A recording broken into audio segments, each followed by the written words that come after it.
तो सबसे इम्पोर्टेंट चीज़ जो मैं बता रहा था आपको कि जावास्क्रिप्ट चीज़ें पढ़ने वाले हो, ठीक है। अक्षय को मैंने टेक्स्ट कर दिया, वो जस्ट ज्वाइन करने वाला है, तो वो आपको सिलेबस वगैरह बता देगा कि क्या क्या पढ़ने वाले हो, ठीक है। इससे पहले जावास्क्रिप्ट पढ़ने से पहले आपको क्या क्या चीज़ रेडी रखना है वो हम लोग आज डिस्कस करेंगे, ठीक है।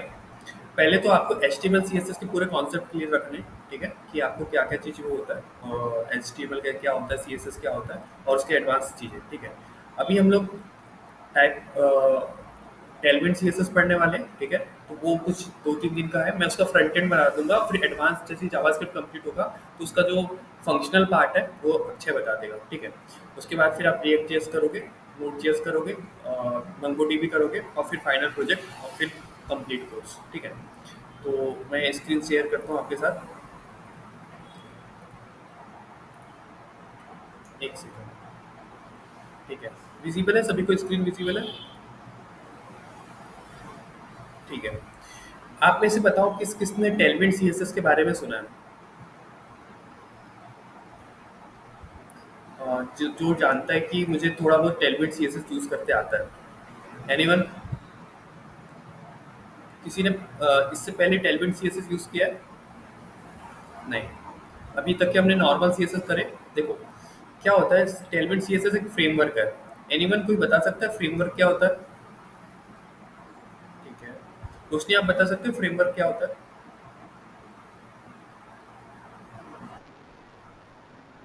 फ्रेमवर्क मतलब पहले तो डिजाइन सीएसएस को पहले तो डिजाइन सीएसएस बनाना पड़ता है। आवाज नहीं आ रही, ठीक है, आपकी आवाज नहीं आती रोशनी, ठीक है, बट कोई बात नहीं। एक सेकंड, देखो फ्रेमवर्क के बारे में मैं आपको बता रहा था। देखो फ्रेमवर्क क्या होता है, जैसे आपने कोई लैंग्वेज सीखी, ठीक है, आपने कोई लैंग्वेज सीखी और उस लैंग्वेज में आप क्या चाहते हो कि यार जो आपका प्रोजेक्ट है ना, मतलब उसमें आप शॉर्टकट यूज़ करना चाहते हो कि आपको वो चीज़ बार बार यूज़ करना पड़ रहा है, उसका कोई कंपोनेंट बन जाए या कोई ऐसी लाइब्रेरीज मिल जाए जहाँ पे ये चीज़ सेव हो और जस्ट मैं वहाँ से इंपोर्ट करके इसको यूज़ करूँ, ठीक है। तो वो उस चीज़ का बन जाता है, ठीक है। जैसे जावा स्क्रिप्ट में आप क्या करते हो, कस्टम कोड तो हर बार नहीं लिखोगे, हाँ, बनी बनाई चीज़ मिल जाती है और उसको हम लोग यूज़ कर सकते हैं, ठीक है, राइट। यही चीज़ मैं बताना चाह रहा था कि जैसे जो जो चीज़ हमको बार बार यूज़ करनी होती है ना, उसका कोड मिल जाता है और उसको हम लोग यूज़ कर लेते हैं, ठीक है। इसी को फ्रेमवर्क कहते हैं। तो चलो स्टार्ट करते हैं। सबसे पहले हम लोग देखते हैं, एक सेकेंड, मैं ना ये वाली स्क्रिप्ट, ठीक है।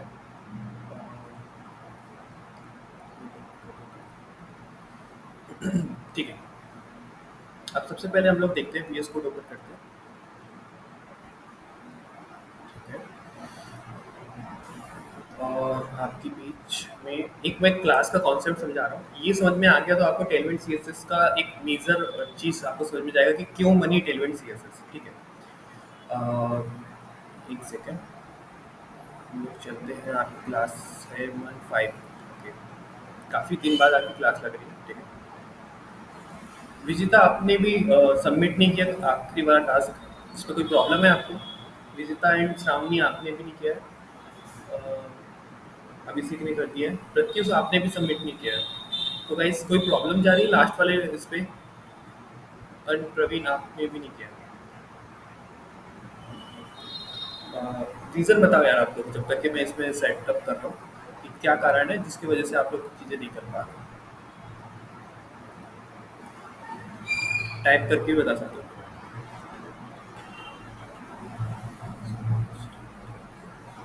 ओके, सिस्टम में था, इसमें लिखता हूँ, ओके।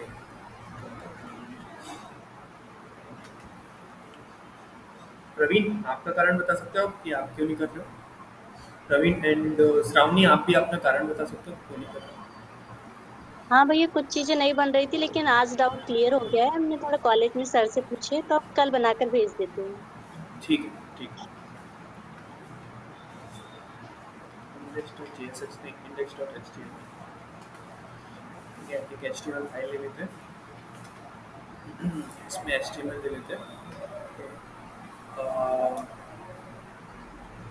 आज टेलविन इंट्रोडक्शन है। इंट्रोडक्शन, यहाँ पे मैं एक एक हेडिंग ले लेते हैं हम लोग यहाँ पे। एक पैराग्राफ ले लेते हैं नॉर्मल, जहाँ से चीज़ें स्टार्ट हुई थी, और एक ले लेते हैं हम लोग बटन। ठीक है, तो यहाँ पे हमने तीन चीज़ लिया है, एक हेडिंग, एक पैराग्राफ और एक बटन। ठीक है, इसको मैं एक बार गो लाइव करके देखता हूँ। तो साइड वाले पार्ट पे आ रहा है, इसको हम लोग साइड बाय साइड ओपन कर देते हैं। ठीक है, अब देखो, अब मुझे इसका कलर चेंज करना है, इसका भी कलर चेंज करना है और इसका भी कलर चेंज करना है। ठीक है, तो मैं क्या करूँगा, ठीक है, मान लो कि मैं गया यहाँ पे, है ना, और एक CSS फाइल बना लिया मैंने। ठीक है, ध्यान से देखना, जो मैं कॉन्सेप्ट बता रहा हूँ क्लास का, सारा कॉन्सेप्ट क्लास का कॉन्सेप्ट पे बेस्ड है। ठीक है, यहाँ पे मैंने एक style dot C S S करके एक फाइल बनाई है, उसमें एक मैंने क्लास बना दी और यहाँ पे एक मैं डिफाइन कर दिया। यहाँ पे मैंने करा red busy and red background. ठीक है, रेड बैकग्राउंड मैंने करा, ठीक है, बिजी करके, और इसमें करा कि जो बैकग्राउंड कलर है वो रेड हो जाए और जो टेक्स्ट कलर है वो हो जाए वाइट। ठीक है, जब अगर बैकग्राउंड रेड रहेगा तो जो टेक्स्ट है वो वाइट होगा। ठीक है, एक बनाते हैं हम लोग ब्लू पीसी। ठीक है, इस पे हम लोग करते हैं कि यार बैकग्राउंड अगर ब्लू है, ठीक है, तो बैकग्राउंड ब्लू रखते हैं तो उस पर टेक्स्ट हम लोग क्या कर सकते हैं, या ब्लू नहीं है, ब्लू बहुत हाईलाइट करेगा, ऑरेंज करते हैं, ऑरेंज है, ऑरेंज। ठीक है, तो उस पर ब्लैक कलर का क्या आना चाहिए, टेक्स्ट आना चाहिए। ठीक है, तो कलर हम लोग कर लेते हैं ब्लैक। ठीक है, तो ये मैंने दो चीज़ बनाया, और भी चीज़ बना सकते हैं। ठीक है, तो अब ये चीज़ मुझे लगाना है ना, तो यहाँ पे आपको एक हेडिंग एक पैराग्राफ दिख रहा है। मान लो ऐसे मेरे पास, बटन हटा देते हैं, मान लो मेरे पास चार हेडिंग होती है सेम टू सेम। ठीक है, अलग अलग ये होता, मान लो H2 होता है ये। ठीक है, ये यहाँ पे S3 होता। ठीक है, और ये मान लो H4 होता। तो यहाँ पे देखो चार हेडिंग चार पैराग्राफ दिए हुए हैं। ठीक है, अब मुझे क्या करना है कि मान लो इसमें मुझे स्टाइलिंग देना है, तो मैं पहले क्या करता, मान लो पहले वाले का कलर मुझे क्या करना है, इसका हेडिंग रेड करना है, इसकी बैकग्राउंड रेड करना है, इसका कलर क्या करना है मुझे, वाइट करना है। ठीक है, तो मैं क्या करता कि यहाँ पे H1 को सिलेक्ट करता पहले। ठीक है, उसके बाद फिर यहाँ पे करता कि यार इसका बैकग्राउंड कलर रेड। ठीक, ऐसा करूँगा मैं अभी तक के जो मुझे पता है उस हिसाब से, और उसका कलर जो है वो वाइट। ठीक है, वाइट। ठीक है, बट अगर ये सेम स्टाइलिंग मुझे हर एक हेडिंग में चाहिए, तो मैं क्या कर सकता हूँ, उसके लिए ऑप्शन क्या है, अगर सेम स्टाइलिंग मुझे हर एक हेडिंग में चाहिए, तो कोई बता सकता है कि मैं क्या करूँगा तो मुझे हर एक हेडिंग में ये चीज़ मिलेगा, अलग अलग ना लिखना पड़े उसके बदले। अगर मुझे ये वाली स्टाइलिंग, ये जितनी भी हेडिंग है सब में करना है, तो मैं क्या यूज़ करूँगा। सर यूनिवर्सल सिलेक्टर करके कर सकते हैं। नहीं नहीं, यूनिवर्सल में तो देखो, यूनिवर्सल सिलेक्टर में तो पूरे इसमें लग जाएगा, जैसे यूनिवर्सल में मैंने लगा दिया तो पैराग्राफ में भी लग जाएगा, तो पैराग्राफ में भी लग गया, बॉडी में भी लग गया, मुझे सिर्फ हेडिंग में चाहिए। सर बॉडी टैग के नीचे एक रूट करके बन जाता है, या फिर वो डैश डैश करके हो जाता है सिलेक्ट करके, तो उससे सभी एलिमेंट पर लग जाती है। सभी पे नहीं चाहिए, सिर्फ हेडिंग में चाहिए। हाँ सर, तो हेडिंग के जितने टैग होंगे उन सब पे यूज हो जाएगा। तो जैसे पर्टिकुलर एक तरीका क्या हो गया कि जैसे अभी तुम बोल रहे हो कि यहाँ क्या बोले, बॉडी के अंदर क्या बोले, बॉडी टैग होता है जो उसके जस्ट नीचे कर सकते हैं अपन यूज उसको। मैंने सर किया है, लेकिन मुझे याद नहीं आ रहा परफेक्ट कि कैसे होता है। चलो ठीक है, कोई बात नहीं। रोशनी ने बोला है कि क्लास लगा के कर सकते हैं। ठीक है, विजेता ने बोला H1 H2 3 एक साथ भी लिख सकते हैं। ठीक है, तो परफेक्ट सही था जो चीज़ मैं बता रहा हूँ, दोनों का आंसर सही है। H2 भी लिख दिया हमने, S3 लिख दिए इसमें। ठीक है, और H4 लिख दिए, तो इससे भी हो सकता है। ठीक है, एक सेकेंड मैं H4 लिख देता हूँ। बट यार ये तरीका कैसे मतलब सही नहीं लग रहा, क्योंकि देखो अगर मेरे को जिस जिसमें भी लगाना पड़ेगा उसको लाइन से लिखना पड़ेगा, है ना, तो तो ये तरीका भी उतना सही नहीं होता, लग तो जाएगा मगर सही नहीं। और दूसरा जो क्लास तरीका है वो बेस्ट तरीका है। और क्लास अब क्या होगा कि जिस सर सेम क्लास देना पड़ेगा जिसको ये वाली स्टाइलिंग देना चाहते हो, ठीक है। हाँ, कुछ बोल रहे थे गणेश साहब? सर क्लास में ये अपन ऊपर डिफाइन कर सकते हैं H1 का क्या है, तो क्लास में H1 लिख सकते हैं क्लास के नाम के बाजू में। हाँ, देखो क्लास का नाम कुछ भी रख सकते हैं, H1 भी नहीं। बट जिस जिस जगह पे आपको ये वाला चीज़ लगाना है, ठीक है, उसको आपने क्लास के अंदर डाल दिया। जैसे मुझे रेड बीजी के अंदर मैंने ये वाली स्टाइलिंग डाल दी, ठीक है। मान लो इसका टेक्स्ट लाइन भी सेंटर कर देते हैं। अब मुझे इसको जहाँ जहाँ यूज़ करना है, जस्ट मैं वहाँ पे क्या लिखूंगा, क्लास का नाम लिखूंगा और वो लग जाएगा। जैसे मुझे हेडिंग 1 पे यूज़ करना है, मैं यहाँ पे जाऊँगा और यहाँ पे क्लास दूंगा, ठीक है, और यहाँ पे लिखा मैंने रेड बीजी, ठीक है। तो ऑटोमेटिकली क्या होगा, एक second, red red T right BC, automatically ये चीज़ लग जाएगा। अब मुझे इस वाले हेडिंग में नहीं चाहिए, मान लो इस पे चाहिए, ठीक है। तो अगेन मैं उस हेडिंग पे जाकर जैसे सेकंड वाले पे नहीं चाहिए मुझे, थर्ड वाले पे चाहिए, तो मुझे बस क्लास देना पड़ेगा, ठीक है। अब मुझे क्या चाहिए कि मान लो इसका जो है रेड नहीं करना है, ऑरेंज करना है, ठीक है। तो आप क्या करोगे, ऑरेंज बीसी, ठीक है। तो उस पे क्या लग जाएगा, ऑरेंज कलर का लग जाएगा, है ना। तो एक क्लास पे कितनी चीज़ डिपेंड करती है, ठीक है। जैसे आप पैराग्राफ पे लगाना चाहते हो, इसके पैराग्राफ पे आप लगाना चाहते हो कि यार क्लास आ जाए और रेड पीसी लगाना चाहते हो, ठीक है। तो ये बताने का मेरा कॉन्सेप्ट ये है, देखो इसमें लग गया और कलर और वो चीज़, ठीक है। कि अगर आपके एलिमेंट क्या होता है, एक वेबसाइट में हमको सेम सेम टाइप का एक मेंटेन करके करना पड़ता है। जैसे ऊपर पे जो चीज़ यूज़ हुई है वो नीचे पे भी वैसे ही यूज़ हो। तो उसको बार बार कोड ना करते हुए आप एक क्लास बनाते हो, ठीक है, जिसमें सेम चीज़ जो बार बार यूज़ होने वाली कि मुझे इस वेबसाइट में जितनी भी हेडिंग है ना उसको इस तरीके से यूज़ करना है, तो आप एक क्लास बना दोगे और उसको यूज़ करोगे, ठीक है। तो यही कॉन्सेप्ट पर चीज़ें चलती है। समझ में आया कि ये कैसे यूज़ होता है। आपने क्लास बना दी हो और जहाँ भी आप यूज़ करना चाहते हो उस क्लास को यूज़ करते हो तो वो स्टाइलिंग लग जाती है। ये समझ में आया सभी को, कैसे लग रहा है ये? ठीक है, ठीक है। अब देखो टेलविन सीएसएस क्या होता है, इसके बाद में अब बताता हूँ आपको, ठीक है। टेलविन सीएसएस का कॉन्सेप्ट इसी क्लास पे। टेलविन सीएसएस वालों ने क्या किया है, उन्होंने हर एक चीज़ के लिए क्लास बनाई है। सबसे पहले आपको अगर टेलविन सीएसएस लगानी है तो आप जाओगे टेलविन सीएसएस सर्च करना, ठीक है। एक वेबसाइट खुलेगी telvinCSS.com, इसी वेबसाइट पे आपको जाना है, ठीक है। यहाँ पे आपके सामने कुछ टेलविन सीएसएस का आएगा, तो आपको यहाँ पे गेट स्टार्टेड पे क्लिक करना है, ठीक है। देखो टेलमेंट सीएसएस ने हर एक चीज़ के लिए क्या करते हैं, कंपोनेंट में आपको अभी सीटीएन लगाना है, डायरेक्ट अभी इंस्टॉल नहीं करना है। इस इंस्टॉलेशन हम लोग जब एनपीएम पढ़ेंगे, नोड मॉड्यूल पढ़ेंगे तब करेंगे। अभी प्ले सीटीएन में चलते हैं, ठीक है। और यहाँ से आप ये वाली जो स्क्रिप्ट है इसको कॉपी कर लेना, ठीक है, और जस्ट इसको लगा लेना, ठीक है। अब देखो अभी आप ये आउटपुट देखो अपना, ये वाला वेबसाइट का, और इसको लगाने के बाद आउटपुट देखना, ठीक है। इसको लगाया हमने, आउटपुट क्या आया, पूरी वेबसाइट चेंज हो गई, एक्स्ट्रा स्पेसिंग गायब हो गई, सारी चीज़ चल गई। तो ये सब कुछ टेलविंट अब आपके इसमें इनक्रिप्ट हो गया, ठीक है। तो जब भी अगर आपकी वेबसाइट में टेलविंट आती है तो देखो टेलविंट क्या होता है, सब चीज़ को डिसेबल कर देता है। देखो बाय डिफ़ॉल्ट H1 क्या आता था हमारा, एकदम बोल्ड आता है। जैसे हम लोग यहाँ पे H1 लिखते हैं ना कभी भी वेबसाइट में, और उसमें कुछ चीज़ लिखते हैं तो क्या होता था, वो बोल्ड आता है ना। अभी यहाँ पे देखो नॉर्मल पैराग्राफ H1 सब एक बराबर है, मगर यहाँ से अगर मैं टेलविंट हटा दूंगा, इसको मैं कमेंट कर देता हूँ, तो देखो H1 क्या होता है, बोल्ड आता है, पैराग्राफ अलग आता है, मगर टेलविंट सबको एक बराबर कर देता है। कोई स्पेसिंग नहीं, कोई चीज़ नहीं, सब कुछ एकदम कस्टम कर देता है, ठीक है। जैसे हमने इसको लगाया, यहाँ से सारी चीज़ क्या हो गई, एक बराबर आ गई। ये चीज़ हमको समझ में आ गई। आगे चलते हैं।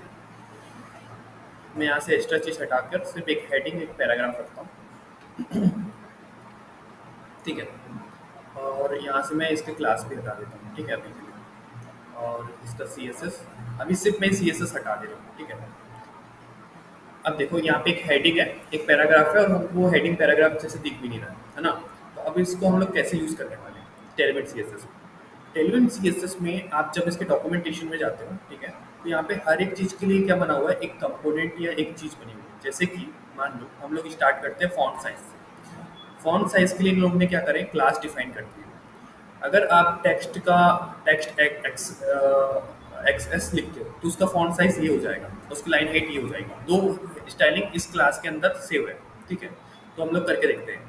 अगर आप उसको बढ़ाते जाते हो 2 एक्सएल करते हो तो उसका फॉन्ट साइज ये हो जाएगा। तो हम लोग करके देखते हैं, है ना। हम लोग चलते हैं यहाँ पे, ये उसका आउटपुट है। यहाँ पे मैं क्लास यूज़ करता हूँ, ठीक है। और यहाँ पे लिखता हूँ मैं टेक्स्ट डैश एक्सेस, ठीक है। एक्सेस जैसे यूज़ किया तो उसका साइज़ छोटा हो गया, है ना।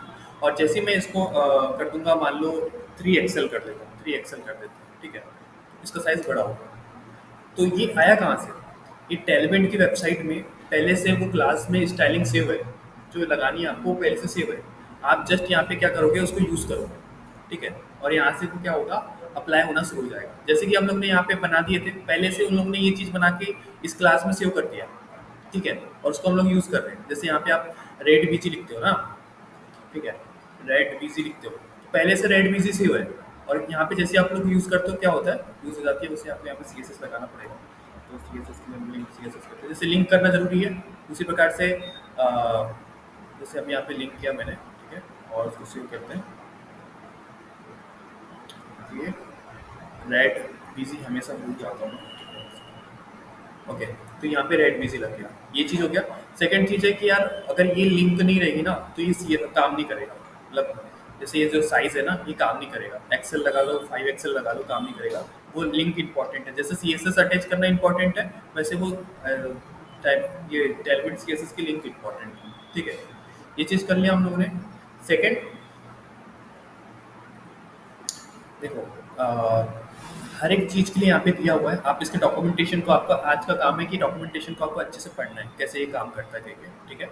जैसे आपको टेक्स्ट अलाइनमेंट करना है, टेक्स्ट आप लेफ्ट लिखोगे तो लेफ्ट अलाइन हो जाएगा, सेंटर करोगे तो सेंटर हो जाएगा, राइट करोगे तो राइट। मतलब जैसे कि मान लो अभी मैं यहाँ से सी एस एस हटा दे रहा हूँ, ठीक है। सी एस एस बहुत कम यूज़ करने वाले हो आप आगे, ठीक है। आप गए, आपने ये आउटपुट है आपके पास, है ना। अब आप उसको क्या चाहते हो, टेलविन सी एस एस से सेंटर पे करना चाहते हो, तो आप जस्ट क्या लिखोगे, टेक्स्ट सेंटर। जैसे आप टेक्स्ट सेंटर लिखोगे उसका क्या हो जाएगा, सेंटर अलाइन हो जाएगा। फिर आप एक और क्लास लगाते हो कि यार इसके पीछे बैकग्राउंड कलर लगता है, तो आप लिखते हो बीजी, ठीक है। आप रेड कलर चाहते हो, रेड, और उसका ओपेसिटी देते हो आप, जैसे 500, ठीक है। तो इसके बैकग्राउंड कलर में रेड लग जाता है, ठीक है। अगर इसका टेक्स्ट आप कलर चाहते हो वाइट, तो टेक्स्ट लिखते हो, ठीक है, वाइट लिखते हो, तो क्या होता है, इसका टेक्स्ट का कलर क्या हो जाता है, वाइट हो जाता है। तो ऑटोमेटिकली हर एक चीज़ के लिए क्लास बनी हुई है और उसको आप यूज़ करते हो, ठीक है। इसका सबसे अच्छा जो चीज़ है वो मैं आपको बता रहा हूँ। आप चाहते हो कि जो इसका जो कलर है ना, ये आपका डेस्कटॉप पे, जैसे अभी डेस्कटॉप वर्जन है, इस पे इसका जो कलर है ये आपका रेड प्लस वाइट आ रहा है, ठीक है। मगर आप चाहते हो कि यार जब ये हम लोग मोबाइल वर्जन पे इसका टेक्स्ट अलग आए और वो जो बैकग्राउंड कलर वो अलग आए, तो आप इसके आगे जस्ट एल जी लगा देते हो, एल जी मतलब लार्ज साइज, और इसको भी आप लगाते हो एल जी, ठीक है। तो ये सिर्फ कहाँ लगेगा, जब स्क्रीन का साइज लार्ज होगा, ठीक है। और अगर आप स्मॉल स्क्रीन पे लगाना चाहते हो तो आप क्या करोगे, सेम चीज, पीजी रेड की जगह हम लोग कर लेते हैं ग्रीन, ठीक है। और हम लोग यूज़ करते हैं, चलो ठीक है, ग्रीन यूज़ करते हैं, ठीक है। टेक्स्ट को वाइट ही रहने दो, ठीक है। अब देखो, जैसे ही मैं इंस्पेक्ट करता हूँ, इसको थोड़ा साइज़ कम कर लेते हैं, 175 से कम, ठीक है। अब मैं इसको इंस्पेक्ट करते हैं, ठीक है। इंस्पेक्ट करने के बाद मैं इसको रिस्पॉन्सिव मोड पे डालता हूँ। जैसे मैं बड़ी स्क्रीन करूँगा, ठीक है, ये रेड हो जा रहा है, जैसे छोटी स्क्रीन करेंगे ये ग्रीन हो जा रहा है, ठीक है। तो हमको रिस्पॉन्सिव बनाने के लिए मीडिया क्यूरी ये सारी चीज़ लगाने की ज़रूरत ही नहीं पड़ी, ठीक है। आपने जस्ट एक क्लास यूज़ करा, ठीक है, और वो चीज़ लग गया। आपने बोला कि जैसे लार्ज स्क्रीन आएगा तो रेड कर दो, जैसे अगर नॉर्मल इसको मैक्स एसएम बोलते हैं या एसएम बोलते हैं, मैक्स एसएम लगा देता हूँ मैं, ठीक है। और जैसे स्मॉल स्क्रीन आएगी आप क्या कर दो, ग्रीन कर दो, ठीक है। तो जैसे आप स्मॉल स्क्रीन आएगी तो ग्रीन कर दिए, और जैसे लार्ज स्क्रीन आएगी, ओके, नॉर्मल से हमने हटा दिया। लार्ज स्क्रीन मतलब ये समझता है, ठीक है। नॉर्मल स्क्रीन के लिए एम लिखना होता है, तो आप अगर यहाँ पे एम भी यूज़ कर लोगे तो चल जाएगा, एम। तो जैसे आप थोड़ी स्मॉल स्क्रीन करोगे तो यहाँ से फिर हो जाएगा। और स्मॉल स्क्रीन के लिए अलग से मतलब 3 चीज़ में दे सकते हो आप, टैबलेट के लिए अलग, मोबाइल के लिए अलग, और उसके लिए अलग। एम मतलब होता है मोबाइल, ठीक है। एल मतलब होता है डेस्कटॉप, और एक मैंने बताया था एस एम, स्मॉल साइज, ठीक है। एस एम मतलब होता है कि आप इस पे भी आप देना चाहते हो, कॉलन लगाते हो, आप बोलते हो कि यार इस पे जो बैकग्राउंड कलर है वो ब्लू हो जाए, बैकग्राउंड ब्लू 500 कर देते हैं, ठीक है। आप लोग खुद से ट्राई करोगे तो जल्दी चीज़ें समझ में आएंगी, फिर भी मैं बता दे रहा हूँ, ठीक है। देखो, स्मॉल स्क्रीन पे यहाँ पे ये हो जा रहा है ब्लू, ठीक है। फिर थोड़ा बड़ा कर रहे हैं तो ग्रीन, और फिर थोड़ा और बड़ा कर रहे हैं तो रेड, ठीक है। तो 3 साइज़ होगी। इससे भी एक छोटा साइज़ होता है, उसको मैक्सेशन बोलते हैं, बट अभी हम लोग ये साइजिंग थोड़ा डीप में पढ़ेंगे तब हम लोग पढ़ेंगे। अभी के लिए आप समझ लो कि सब कुछ क्लास से हो रहा है, ठीक है। मैं अभी आपको फीचर बता रहा हूँ कि क्या-क्या फीचर है जो कि अवेलेबल है किसके साथ, एक सेकंड, टेलविन सीएसएस के साथ, ठीक है। अब अगेन एक और चीज़ जो मैं आपको बताना चाहूँगा कि यार जैसे मुझे अब यहाँ पे एनिमेशन लगाना है। एनिमेशन के लिए क्या करना होता था, एट द रेट आपको पूरा लिखना पड़ता था कि एट द रेट की फ्रेम, फिर उसको डिफाइन करना पड़ता था, यूज़ करना पड़ता था। टेलविन सीएसएस पे क्या होता है, आप जस्ट सर्च करते हो एनिमेशन, ठीक है। और जैसे आप चाहते हो कि 2-4 एनिमेशन ही है ना, जैसे आप ये जो टेक्स्ट है ये प्लस हो या पिंक करे, आप जस्ट इसी क्लास को कॉपी करते हो, ठीक है, जो भी क्लास है इसको, उसमें ये वाला एनिमेशन लगा हुआ है, ठीक है। तो आप जस्ट उसको कॉपी करते हो, ओके, और जाकर आप उसमें लगा देते हो, ठीक है। तो अब देखो इसका आउटपुट, ठीक है। वो देखो वो एनिमेट होने लगा, ठीक है। मतलब आपने बाउंस लगाया, पिंक करा तो वो होगा, ठीक है। अगर आप बाउंस लगाते हो, ठीक है, तो वो बाउंस करने लगेगा, ठीक है। आप बटन वगैरह बना सकते हो इससे। जस्ट एक क्लास में सारा एनिमेशन है, आपको उसकी ज़रूरत नहीं है ना। तो ये चीज़ हो सकती है सिर्फ और सिर्फ टेलविन सीएसएस से। तो आज का आपका टास्क ये है कि आप चाहो सबसे पहले टेलविन सीएसएस को एक्सप्लोर करो कि यार कौन सी चीज़ से क्या होता है, ठीक है। जैसे फॉन्ट स्टाइल है, फॉन्ट स्टाइल के लिए हमको क्या करना होता है, फॉन्ट साइज़ के लिए क्या करना होता है, ठीक है। टेक्स्ट से रिलेटेड जितनी चीज़ें, टेक्स्ट डेकोरेशन के लिए क्या, अंडरलाइन लिखने से अंडरलाइन लग जाता है, ओवरलाइन लिखने से ओवरलाइन लग जाता है। सिर्फ क्लास का नाम लिखना है आपको, ठीक है। जैसे आपको बैकग्राउंड के लिए क्या यूज़ करते हैं, बैकग्राउंड साइज़ के लिए क्या यूज़ करते हैं, ठीक है। यहाँ पे पूरी चीज़, जितनी चीज़ आपने सीएसएस प्रॉपर्टी पढ़ी है ना, तो इसके लिए ये चीज़ आपको देखो, पहले आपने फंडामेंटल यूज़ किया है, यानी कि उसकी जो बेस लैंग्वेज है वो यूज़ की है। अब आप उसका फ्रेमवर्क पढ़ रहे हो, तो वही चीज़ है। देखो इसमें अलग से कोई चीज़ नहीं है, आपको बस उसके लिए क्या हो गया, उसका शॉर्टकट फॉर्म पता चला। तो जैसे अभी आप जावास्क्रिप्ट पढ़ोगे तो जैसे आप रिएक्ट यूज़ करोगे तो उसका शॉर्टकट फॉर्म होगा रिएक्ट, मगर फंडामेंटल होगा आपका जावास्क्रिप्ट। वैसे जो सीएसएस पढ़े हमने, वो उसका क्या है, मेन फंडामेंटल है, ठीक है। और जो टेलविन सीएसएस है उसका फ्रेमवर्क है, ठीक है। तो आई होप आपको चीज़ें क्लियर होगी, ठीक है। मैं एक बार अच्छे से पूछ लेता हूँ, अगर वो अवेलेबल होगा तो आपको पूरा सिलेबस बता देगा, ठीक है। एक सेकेंड, बस एक सेकेंड है।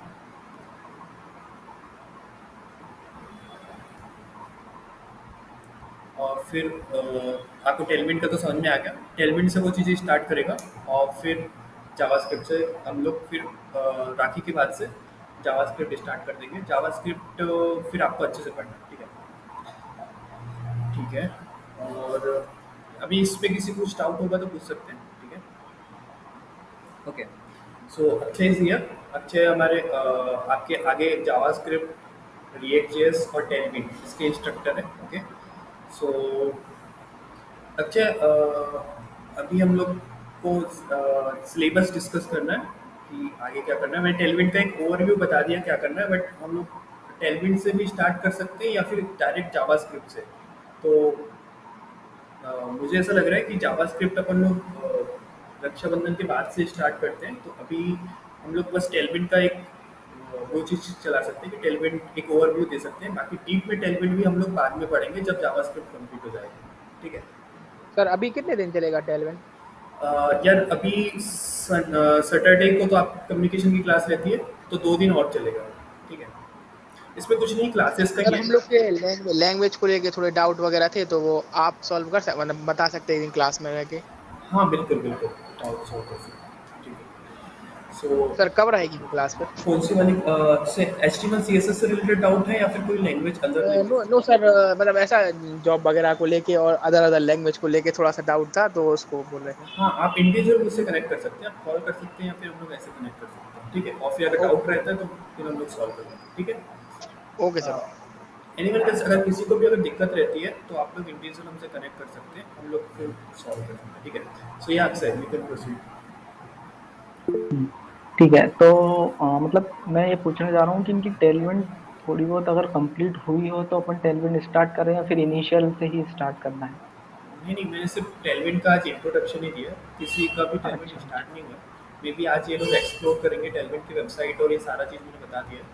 बट अभी जावास्क्रिप्ट नहीं, टेलविन का थोड़ा बहुत ही बताना है। फ्रंट एंड में अगर यूज़ करना है तो कैसे यूज़ कर सकते हैं, क्लासेस का यूज़ करके। तो देखो, मैं तो मैसेज भी एक देख रहा हूँ इसमें कि सर HTML CSS से रिलेटेड भी डाउट है।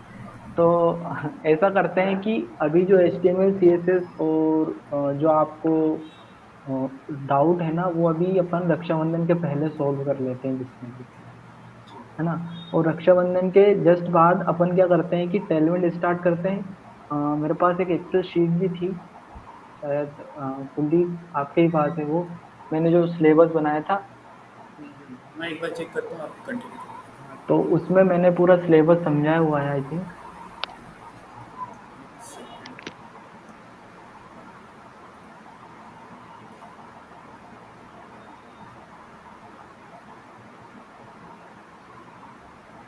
ये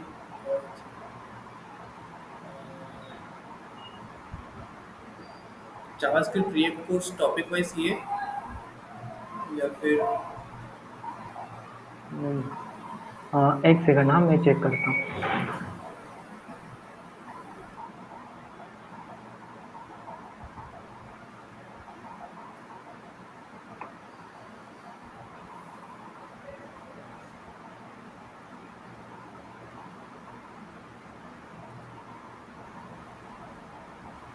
ठीक है, मेरे को मिल गया है, मैं शेयर करता हूँ ठीक स्क्रीन। है कि मैं आपको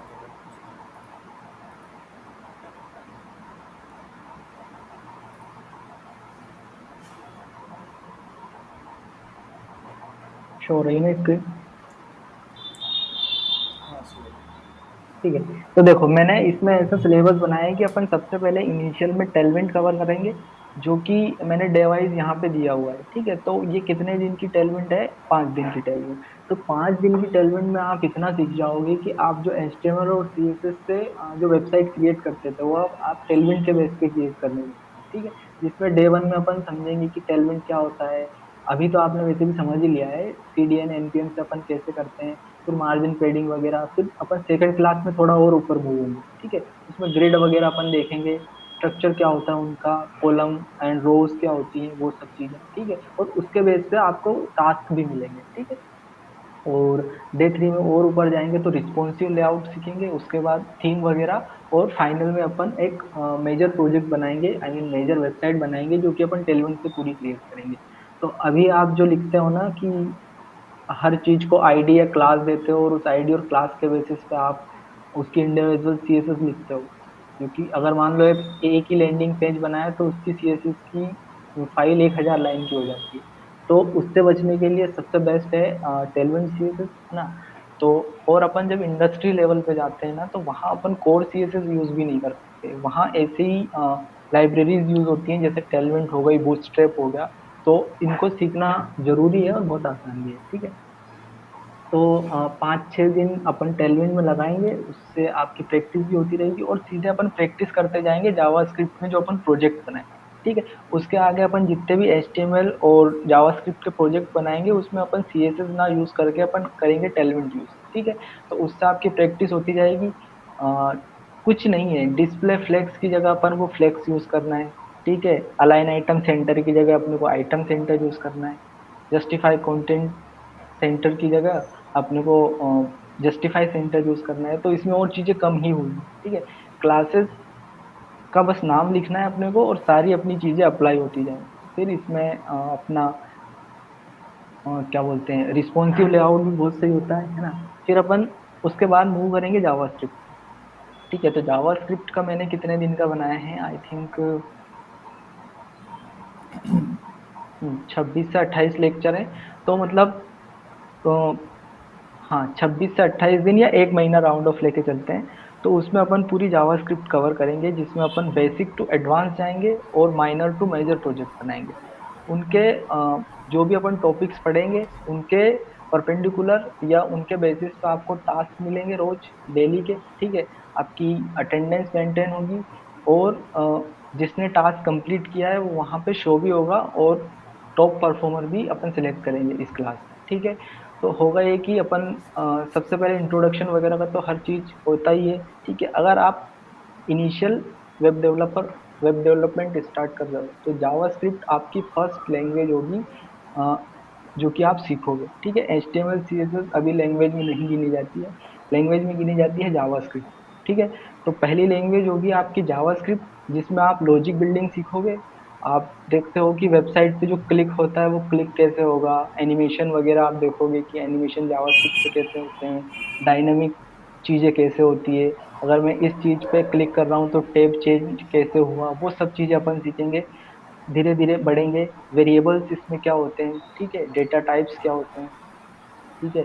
जैसे अपन यूजर से इनपुट लेते हैं फॉर्म, है ना, उस यूजर का नेम लिया अपन ने और अपने डेटाबेस में वो सेव हो गया, वो सब चीजें अपन देखेंगे। उसके बाद ऑपरेटर्स, लूप्स क्या होते हैं, है ना। अभी तो आपने देखा होगा कि जो अपन कार्ड्स क्रिएट करते हैं HTML CSS, तो मेरे को 10 कार्ड क्रिएट करने हैं तो 10 बार HTML के कार्ड का कोड मुझे लिखना है, तो वो कितना ही लंबा कोड हो जाता है, 10 कार्ड का कोड में लिखूंगा तो 200 लाइन में चला जाएगा, ठीक है। वैसे ही अपन उसको लूप्स की हेल्प से कर सकते हैं कि अपन ने एक अपना डेटा डिफाइन किया जावास्क्रिप्ट, ठीक है। उस पर कोई भी लूप लगाया, फॉर ईच, फॉर या वाइल डू वाइल, कोई सा भी लूप लगाया और उसको डायनामिकली अपन रेंडर करेंगे HTML में, ठीक है। तो वो सब कोड रीडेबिलिटी बढ़ाता है ना, कोड की कॉम्प्लेक्सिटी कम करता है और बहुत चीजें होती है जिससे कि अपना सर्वर हैंग भी नहीं होता है। अगर ज्यादा कम कोड है ना तो अपना सर्वर पे कम लोड आएगा, वो सब चीजें होती है। फंक्शन, फिर उसके बाद अपन एक प्रोजेक्ट करेंगे जो कि है रैंडम नंबर गेसिंग, ठीक है। आपने देखा होगा, आई थिंक देखा ही होगा कि कोई भी नंबर अपन सिलेक्ट करते हैं जैसे 1 से 10 के बीच, तो एक छोटा सा गेम बनाएंगे। उसमें होगा कि एक नंबर पहले से ही डिफाइन होगा, जो कि होगा ब्राउजर में सेव, वो अपने को पता नहीं होगा। और अपने को 1 से 10 के बीच में नंबर गैस करने हैं। अगर फर्स्ट अटेम्प्ट में अपन ने नंबर गैस कर लिया तो अपन विन करेंगे, नहीं तो अपन हार जाएंगे। या फिर उसमें अपन अटेम्प्ट भी बढ़ाएंगे कि जितने अटेम्प्ट में अपन कर पाए उस हिसाब से अपना स्कोर आएगा, ठीक है। फिर अगर आपकी फर्स्ट लैंग्वेज है तो ये आपको पता ही नहीं होगा कि ऑब्जेक्ट्स एंड अरेज, फंक्शंस क्या होते हैं, promises, call back, call bind apply क्या होती है, फेच क्या होता है। फिर उसके बाद अपन इन सब चीजों को कवर करते हुए अपन आगे बढ़ेंगे डोम की तरफ, ठीक है। डोम मतलब होता है कि डॉक्यूमेंट ऑब्जेक्ट मॉडल, मीन्स कि जो ये अपन पूरी चीजें देख रहे हैं, ये पूरा जैसे इस पेज में मेरे को शीट दिखाई दे रही है तो इसमें JavaScript and react course topics लिखा है, ये फाइल बटन्स कुछ लिखी हुई है, मतलब ये जो सब चीजें है ना, ये डोम कहलाती है ना, जो कि HTML से रेंडर होती है। ये सभी HTML से रेंडर हुई है और इनको हम टेक्निकल लैंग्वेज में बोलते हैं डोम, मीन्स की डॉक्यूमेंट ऑब्जेक्ट मॉडल। जो अपन कुछ भी चेंज करते हैं CSS से या HTML से तो वो डोम में चेंज होता है, और वो डोम रिफ्लेक्ट होता है सीधे ब्राउजर पे, है ना। उसको अ, देखेंगे कि डोम क्या होता है, जावास्क्रिप्ट से डोम रेंडर कैसे होता है, उसके मेथड्स क्या हैं, इवेंट्स क्या हैं। इवेंट्स मतलब होता है कि अगर अपन किसी चीज पे क्लिक कर रहे हैं, जैसे मान लो मैंने ये टैब चेंज किया तो इस टैब पे मैंने क्लिक किया, तो क्लिक इवेंट हो गया, है ना। लोड इवेंट हो गया कि ऑन लोड चलता है, ऑन सबमिट चलता है, और बहुत सारे इवेंट्स होते हैं जो अपन जावास्क्रिप्ट में देखेंगे। फिर उसके बाद अपन रेगुलर प्रोजेक्ट्स करेंगे। जब ये सब चीजें कंप्लीट हो जाएंगी तो अपन सब चीजें as a project wise revise करेंगे, जिसमें अपन टेम्परेचर कन्वर्टर बनाएंगे, कैलकुलेटर बनाएंगे अपना डायनेमिक, ठीक है, dynamic cards with JavaScript, animated nav bar and side bar with animation ना। कुछ अपन फेसबुक के फीचर्स देखेंगे कि जो अपन डबल क्लिक करते हैं तो लाइक हो जाता है। फिर अपन फ्रेंड रिक्वेस्ट भेजते हैं तो फ्रेंड रिक्वेस्ट वाले बटन पे क्लिक किया तो सामने वाले बंदे के पास फ्रेंड रिक्वेस्ट चली जाती है, ठीक है। तो वो सामने वाला बंदा चाहे तो अपने को एक्सेप्ट भी कर सकता है और रिजेक्ट भी कर सकता है, तो वो वाला फीचर अपन देखेंगे। उसके बाद फेसबुक या व्हाट्सएप पर अपन स्टोरी अपलोड करते हैं और उस सर्कल पे जब अपन क्लिक करते हैं तो अपनी स्टोरी शो होने लगती है, ठीक है, तो वो वाला फीचर अपन देखेंगे। फिर इमेज सर्च इंजन देखेंगे अपन डायनामिक, ठीक है, अपना एक सर्च बार बनाएंगे। उसमें अगर मैंने सर्च किया डॉग तो मेरे को डॉग की सारी इमेजेस वहां पे शो होनी चाहिए। मैंने सर्च किया बॉय तो बॉय की सारी इमेजेस शो होंगी। ऐसा अपन एक सर्च इंजन बनाएंगे। जो स्टोरी अपलोड फीचर है इन इंस्टाग्राम वो मैं बता ही चुका हूँ, ठीक है। Fun website by you given by us, ठीक है। इसका मतलब है कि एक वेबसाइट का टास्क हम लोग आपको देंगे और उस वेबसाइट को आप एज इट इज क्लोन करोगे, है ना। उसमें जो फीचर है, क्लिक इवेंट है, जो सब चीजें हैं वो आप अपनी तरफ से बनाओगे, तो हमें पता चलेगा कि आपका जावास्क्रिप्ट कितना कंप्लीट हुआ है। उस बेसिस पे अपन आगे बढ़ेंगे फिर कि कहाँ दिक्कत आ रही है। जहाँ भी दिक्कत आ रही है उन चीज़ों को रिवाइज करते हुए फिर अपन उन चीज़ों को कंप्लीट करके आपको मेक योर ओन क्या है इंटरेक्टिव पोर्टफोलियो, कि आपका लास्ट में एक पोर्टफोलियो बनवाएंगे जो कि आप इंडस्ट्री लेवल पे उसको यूज कर सकते हैं, ठीक है। उसके बाद रिएक्ट के भी प्रोजेक्ट समझाने हैं कुल। नहीं नहीं, सिर्फ जावास्क्रिप्ट। हाँ, तो ये अपना जावास्क्रिप्ट यहाँ पे कंप्लीट होता है पोर्टफोलियो के बाद। पोर्टफोलियो ऐसा बनाएंगे अपन जो कि इंडस्ट्री लेवल पे होगा, सबका अलग अलग होगा। ऐसा नहीं कि इसकी यहाँ बटन है तो उसकी मेरे दोस्त की भी यहाँ बटन है, मेरे यहाँ डाउनलोड रिज्यूम की बटन है तो मेरे दोस्त की भी यहाँ डाउनलोड रिज्यूम की बटन है। सब अलग अलग पोर्टफोलियोज बनाएंगे। और पोर्टफोलियोज क्यों इंपॉर्टेंट होते हैं वो आई थिंक कुलदीप ने आपको बताया होगा, और नहीं बताया तो वो बता देगा, क्योंकि मैं थक गया हूँ बोल बोल नहीं ठीक है ठीक है। अभी रिसेंटली अक्षय ने एक क्लास लिया है तो समझ रहे हो। आज भी इसलिए स्लो है कि बैक टू बैक क्लासेस के आइडिया नहीं रहते। तो मे बी इनकी क्लासेस का टाइमिंग क्या रखेंगे अक्षय? क्योंकि के। बहुत से स्टूडेंट का कंसर्न था कि भैया हम लोग को 6 बजे से पहले क्लासेस रखनी है। इनकी क्लासेस का टाइमिंग पहले 6 से 7 था। तो इस बीच में अगर क्लासेस रख जाए तो वो ज़्यादा सही रहेगा, है ना? तो हाँ, तो अपन रख सकते हैं फिर। देखो, 6 से तो मैं फ्री होता हूँ कंपनी से, तो अपन रख सकते हैं 6:30 से। ठीक है, साढ़े साढ़े छः छः से से साढ़े अपन। सात हम ये वाली पेज रख लेते हैं। और ठीक है। जो अपनी करंट पेज है वो तो फिर अभी बाद में रहेगी फिर थोड़ी, है ना? ठीक है, okay. Okay guys, any doubt किसी को कुछ अक्षय सर से पूछना है तो कर सकते हैं। अभी आगे आपको जावास्क्रिप्ट पढ़ना है और आई होप यार जावास्क्रिप्ट सबसे इम्पोर्टेंट है हमारे कोर्स में, है ना? क्योंकि ये एसेंस है। और मैंने ये सारी चीज़ बता दिया कि क्यों इम्पोर्टेंट है, तो बहुत अच्छे से पढ़ना है, प्रॉपर नोट्स बना के इंटरेस्ट के साथ। अभी तक के जितने भी जिसने पढ़ा या टास्क किया, अभी जो होने वाली एक नई जर्नी हो सकती है आपकी, ठीक है? और इससे सारा चीज़ आप देखो उसमें इंक्लूडेड है। गेम्स भी बना रहे हैं हम लोग, पोर्टफोलियो वेबसाइट भी बना रहे हैं, सारी चीज़ बना रहे हैं, है ना? तो जितना इंटरेस्ट आप लोग टास्क करके और चीज़ें करके बताओगे, उतना ज़्यादा इंटरेस्ट हमको भी पढ़ाने में आएगा, है ना? तो बिल्कुल मंडे से हम लोग करते हैं स्टार्ट। मंडे यानी कि जब भी हमारी रक्षाबंधन के जस्ट बाद से जैसे हम लोग फ्री होते हैं, मे बी 21 तारीख को हम लोग फ्री हो जाएंगे, ठीक है? तब तक के टेलविंड सीएसएस करते हैं, है ना? और आप लोग का आज का जो टास्क है वो है आप टेलविंड सीएसएस की वेबसाइट को पूरा एक्सप्लोर करो कि क्या चीज़ हो रही है, कैसे क्लासेस लग रही है ना? कैसे यूज़ करना है सीडीएन, प्ले सीडीएन तो मैंने बता ही चुका हूँ आपको, ठीक है? तो यही था, है ना? अभी किसी को कुछ डाउट है, कुछ पूछना है? अगर कुछ डाउट होगा तो पूछ सकते हैं। नहीं? चलो ठीक है। सो एंड करते हैं। सर इसका रिकॉर्डिंग डाल देना आज का। हाँ बिल्कुल, आज का रिकॉर्डिंग। ठीक है। Okay guys, thank you so much.